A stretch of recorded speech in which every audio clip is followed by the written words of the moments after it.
नमस्कार, मी राहुल जावदे. तर दिव्यांग बांधवांसाठी अतिशय आनंदाची आणि अतिशय महत्त्वाची बातमी आहे.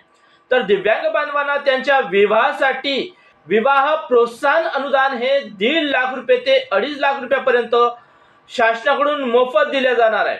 या संबंधित सविस्तर माहिती आपण या व्हिडिओमध्ये समोर पाहणार आहोत. तर हा व्हिडिओ शेवटपर्यंत नक्की पहा आणि ही माहिती दिव्यांग व्यक्तीपर्यंत नक्की पोहोचवा. तर बघूया याबद्दल सविस्तर माहिती या व्हिडिओमध्ये. तर नमस्कार मित्रांनो, स्वागत आहे तुमचं आरजे मराठी या आपल्या चॅनलवर. तर आजच्या व्हिडिओमध्ये दिव्यांग बांधवांसाठी एक अतिशय महत्त्वाची आणि आनंदाची बातमी घेऊन आलेला आहोत. तर राज्य सरकारने दिव्यांग विवाह प्रोत्साहन अनुदानाच्या वितरणासाठी राज्यभर विशेष मोहीम राबवण्याचे आदेश दिलेले आहेत. तर याचा अर्थ ज्या पात्र लाभार्थ्यांचे अर्ज प्रलंबित आहेत त्यांना लवकरात लवकर अनुदान मिळावे त्यासाठी शासनाने सर्व जिल्ह्यांना स्पष्ट सूचना दिल्या आहेत. तर या योजनेत किती अनुदान मिळते ते बघूया. तर योजनेनुसार 2 प्रकारचे लाभ दिले जातात.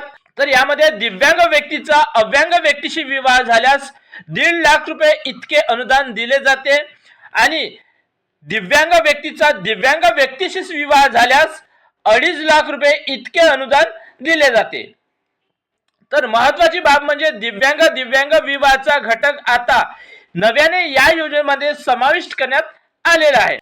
तर आता शासनाने कोणकोणते आदेश दिलेले आहेत ते बघूया.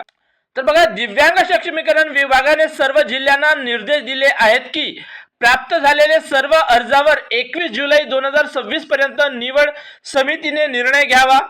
पात्र लाभार्थ्यांना 31 जुलै 2026 पर्यंत अनुदानाची रक्कम वितरित करावी.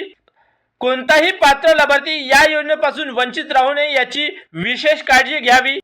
तर यासाठी जिल्हा परिषदेचे मुख्य कार्यकारी अधिकारी, सदस्य, सचिव आणि दिव्यांग सक्षमीकरण विभागाचे सहाय्यक आयुक्त यांना जबाबदारी देण्यात आलेली आहे. तर आता आणखी एक महत्त्वाची माहिती. तर शासनाने सांगितले आहे की 15 ऑगस्ट स्वातंत्र्य दिनाच्या कार्यक्रमात काही पात्र लाभार्थ्यांना प्रतिकात्मक स्वरूपात या योजनेचा लाभ मान्यवरांच्या हस्ते प्रदान करण्यात येणार आहे. म्हणून जर तुम्ही या योजनेसाठी अर्ज केला असेल तर तुमच्या जिल्ह्यातील दिव्यांग सक्षमीकरण कार्यालयात किंवा समाज कल्याण कार्यालयाशी संपर्क साधून तुमच्या अर्जाची स्थिती नक्की तपासा.